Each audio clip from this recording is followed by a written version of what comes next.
Buenas noches, mi nombre es Flor Araceli Elizondo Belmares y mi número de matrícula es el 80876 de la asignatura Nuevas Tecnologías, y el tema del que voy a estar hablando son los beneficios de una herramienta tecnológica. Bueno, el tema es beneficios de una herramienta tecnológica. Entre los objetivos, exponer un extracto de los 4 temas vistos en el curso, así como mencionar la importancia de los beneficios y los diferentes usos de las herramientas digitales. Justificación. Esta presentación es realizada a razón de exponer una retroalimentación de los temas vistos en el curso de Nuevas Tecnologías a manera de repaso, resumiendo los 4 temas vistos en el curso.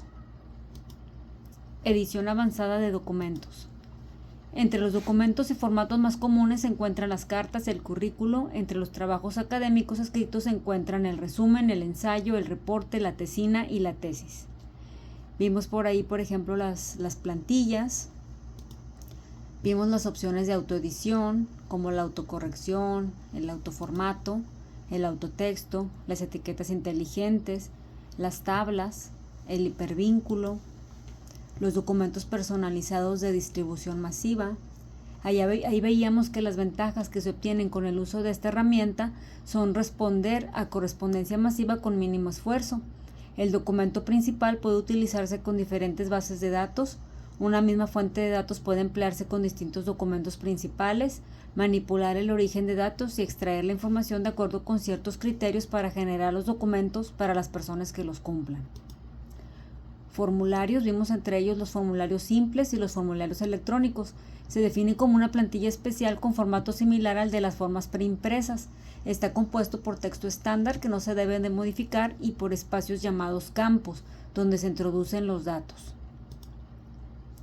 En este tema me resulta interesante cómo la tecnología ha impactado de manera sobresaliente en todos los ámbitos, como el laboral, académico y cotidiano. En el uso de Word como procesador de palabras me ha ayudado mucho en lo personal la combinación de documentos, ya que en mi trabajo requiero de tener una base de datos de los documentos que resguardo, así como tener la opción de imprimir la información de cada carátula de expediente cuando se necesite. Presentaciones electrónicas eficaces. Presentación. Ahí la definíamos como el acto en el cual una persona comunica cierta información a una audiencia. Dependiendo del contexto de cada situación, el término presentación puede referirse a una conferencia, un discurso, un informe de ventas o a la exposición de una lección o clase. Entre los recursos de ayuda a la planeación vimos el plan general de acción, las listas de planificación, la retroalimentación, que veíamos que es un mecanismo de retroalimentación que nos permite medir la respuesta de la audiencia al mensaje, y veíamos como un día o 2 días posteriores al evento para investigar su nivel de satisfacción y formularle algunas preguntas a la audiencia, pues es una manera como podemos medir la eficacia de la presentación. Y otro método de evaluación era la aplicación de cuestionarios al terminar inmediatamente la presentación. Medios electrónicos de apoyo a las presentaciones. Entre estos medios audiovisuales veíamos que están los manuales, los proyectados y los computarizados. Elementos de apoyo visual. Vimos la combinación de colores y los elementos gráficos, que se dividen en 3 categorías: gráficas, diagramas e ilustraciones. En el caso del tema de las presentaciones me siento más capacitada en cuanto a todo lo que concierne a la preparación de una presentación. Me siento más familiarizada con esta herramienta, que pudiera utilizarla sin problema en mi trabajo si es necesario. Diseño de modelos con hoja de cálculo. Operaciones con rangos. Bueno, ahí definíamos el término rango. Es una región rectangular de celdas contiguas en una celda de cálculo. En su forma más simple, un rango puede contener una sola celda. Para hacer referencia a un rango es necesario especificar los 2 puntos anclas. Ahí vimos cómo asignar nombre a un rango. También vimos con qué reglas deben de cumplir los nombres de los rangos. Número 1, no pueden ser iguales a las referencias de celda. Número 2, el primer carácter debe de ser una letra, un carácter de subrayado o la diagonal inversa. El resto pueden ser letras, números, puntos y caracteres de subrayado. Número 3. No se permiten espacios para separar palabras, en su lugar usar el carácter de subrayado o el punto. Número 4. No se diferencia entre caracteres en mayúsculas y minúsculas. Número 5. El máximo de caracteres es de 255. Vimos también eliminar el nombre de un rango. Vimos también algunas sumas rápidas en tablas con estos nombres de rangos. Vimos las funciones de búsqueda y referencia. Vimos cómo estas funciones, la función buscar V y buscar H, nos permiten realizar búsquedas de forma vertical u horizontal. Vimos también las tablas dinámicas y definimos lo que es una lista o tabla de datos. Una lista o tabla está compuesta de renglones y columnas. El primer renglón siempre es un renglón de encabezados. El encabezado de cada columna recibe el nombre de campo y cada renglón es un registro. El registro contiene todos los datos relacionados con un elemento de la tabla. Vimos también el concepto de tabla dinámica. Es una herramienta de la hoja de cálculo que permite crear una vista interactiva de un conjunto de datos. Se dice que la vista es un reporte o informe de la tabla dinámica. ¿Cuándo se recomienda usar una tabla dinámica? Esta técnica puede servir en cualquiera de las siguientes situaciones. La cantidad de datos es muy grande y se dificulta analizarlos y resumirlos. Se requieren relaciones y agrupamientos entre los datos. Se necesita una lista de valores únicos de un campo. Cuando deseamos ver tendencias de datos en varios periodos. Cuando se requieren reportes de datos que cambian o se han agregado datos. Formato de una tabla dinámica. Las partes de una tabla dinámica son esencialmente dos: el área de diseño y el panel de tareas. Y también se describieron las partes del área de diseño de la tabla dinámica, como lo es el filtro del informe, los rótulos de fila, los rótulos de columna, los valores o datos. Vimos cómo importar datos externos también. Para analizar datos en la hoja electrónica de cálculo, primero se deben proporcionar en un formato que reconozca la aplicación, en este caso MS Excel. Esto es posible realizarlo de dos maneras: abrir una fuente de datos en un formato que la aplicación reconozca, importar datos a una hoja de cálculo. Los tipos de archivos más comunes para importar los Excel son los siguientes: archivos de texto, base de datos de MS Access, archivos XML. En este tema me resulta muy interesante el uso de las tablas dinámicas. Me gustaría implementarlo en mi trabajo, ya que necesito de esta herramienta para manipular información de avance mensual por dictaminador y por jefatura del departamento en el que me desempeño.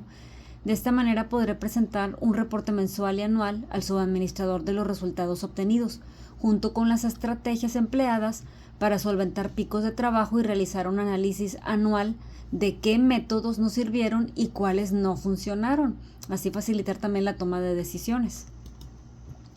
Publicación estructurada de recursos. Introducción a XML. El lenguaje de marcación generalizado y estándar, SGML, fue diseñado para ser una manera estándar de marcar datos para cualquier propósito y sobre todo para impulsar la mayoría de los sistemas de administración de documentos grandes. El lenguaje SGML es complicado porque maneja enormes cantidades de datos complejos. Del lenguaje SGML se derivan dos sublenguajes, HTML y XML. Beneficios de XML. Es multiplataforma. Los archivos pueden leerse en sistemas con Windows, Unix, etc. Es un estándar abierto, ampliamente usado, diseñado para la web y otras aplicaciones comerciales como Word, Excel, etc. Existen muchas herramientas que incorporan este lenguaje. Es fácil de interpretar por las personas y por las aplicaciones de cómputo. Usos de XML. En la web para publicar documentos interactivos, como fuente de datos para ser administrados, por ejemplo, lista de empleados en XML, para publicar en celulares, radiolocalizadores y dispositivos móviles de comunicación, para intercambio de datos entre negocios, para crear lenguajes orientados hacia las matemáticas, la química, la música, etc., para la publicación estructurada de recursos, archivos HTML, Word, Excel, PowerPoint, PDF, etc., y el intercambio de los mismos. Reglas de sintaxis de XML. Se vieron entre estas 8 reglas de sintaxis. Cada elemento tiene 8 etiquetas, cada elemento tiene 2 etiquetas, la de inicio y la de fin. Un elemento consta de 3 partes: la etiqueta de inicio, el contenido y la etiqueta de fin. Los nombres son sensibles a las mayúsculas. Los elementos deben anidarse de manera correcta sin ocasionar traslapes. Y aquí puse un ejemplo. Por ejemplo, aquí el contenido es el despertar, y en la etiqueta de inicio pongo la palabra título y en etiqueta de fin nuevamente pongo aquí la palabra título. Tipos de documentos XML. Los documentos XML pueden ser de dos tipos, los bien formados y los válidos. Documentos XML bien formados. Un documento XML bien formado debe iniciar con una entidad de procesamiento de la forma que estoy poniendo aquí. Y enseguida se escribe el documento XML con base en las reglas de sintaxis de XML. Documentos XML válidos. Para que un documento XML sea válido se requiere que sea XML bien formado y además que contenga una manera de validar los tipos de datos que pueden ir en cada elemento XML. Para ello se emplean archivos adicionales denominados DTD, documento de definición de tipos de datos, o archivos XSD o esquema de XML. Conclusión. Me resulta interesante el uso que pueden darse los archivos XML. En lo personal es un tema nuevo, ya que no había creado este tipo de archivos, ni sabía para qué se podrían utilizar.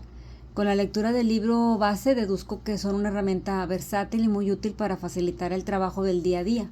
La tecnología XML es para todo aquel que desee trabajar con datos, ya sea en la web o internamente, y considero que la mayoría de nosotros manejamos información, ya sea de compras, ventas, documentación en un archivo, manejo de correspondencia, inventarios, etc.